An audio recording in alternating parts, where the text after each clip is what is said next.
We're going to call you Cycler. Cycler, you're a brand new patient today, aren't you? Sure. This is our first time to meet, right? Second. Second time. Yep. But it's been a long time. Yes. Okay.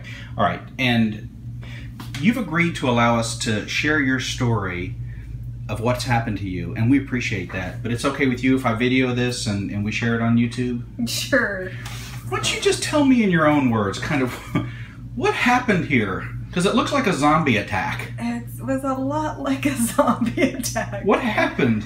So, my airline flight was delayed from a mechanical error. Are you sure it wasn't that a tiger got loose? No.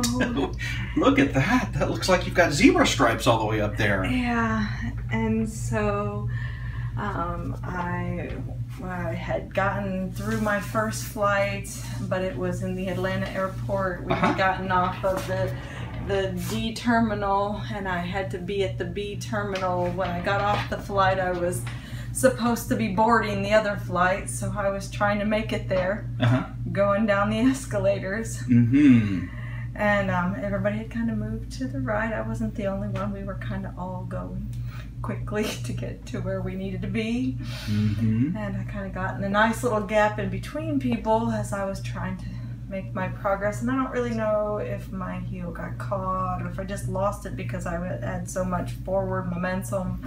In any case, I fell on something happened, the though. escalators, yes. And I tumbled probably 3 or 4 steps.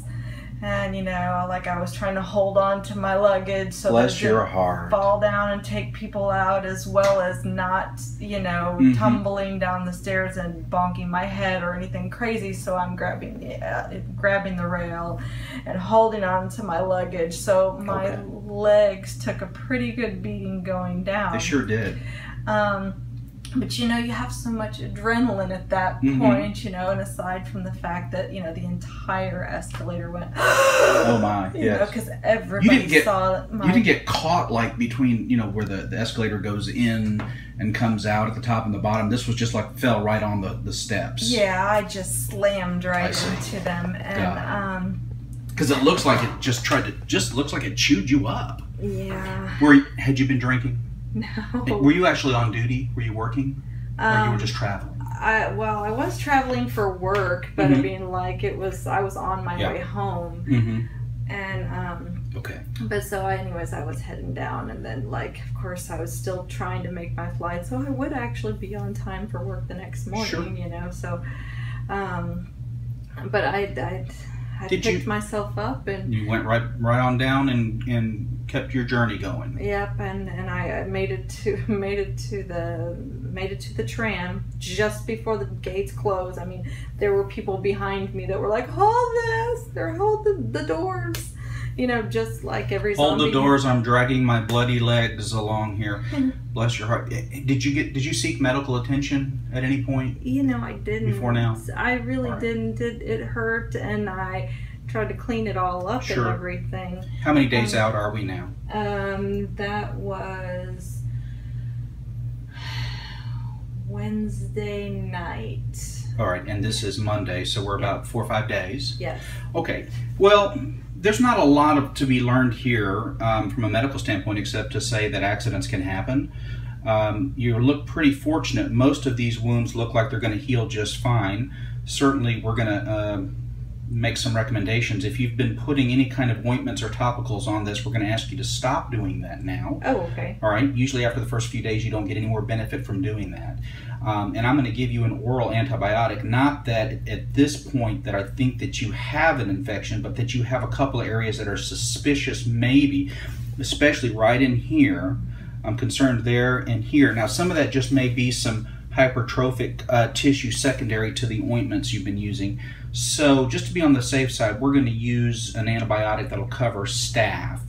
And I'm going to ask you just to keep this clean and dry. I suspect that you're going to do real well. This will heal just fine. But you know what? Accidents happen, don't they?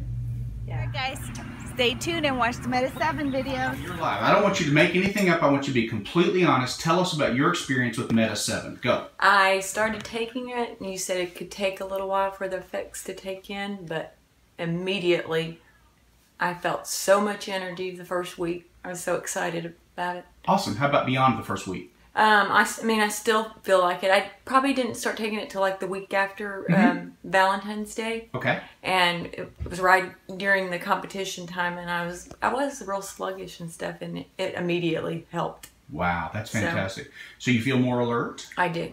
And do you get jittery, shaky kind of feelings with it or anything like that? No, not at all. Okay. And with some vitamins, I do. Uh-huh. I actually take like a children's vitamin because, and when I ask you about it, because I'm not real good with a lot of vitamins, but I had no problems at all with it. Wonderful. So it was a good add-on for you, gave you lots of energy. Yeah, it was great. Well, wonderful. Thanks a lot. You're welcome.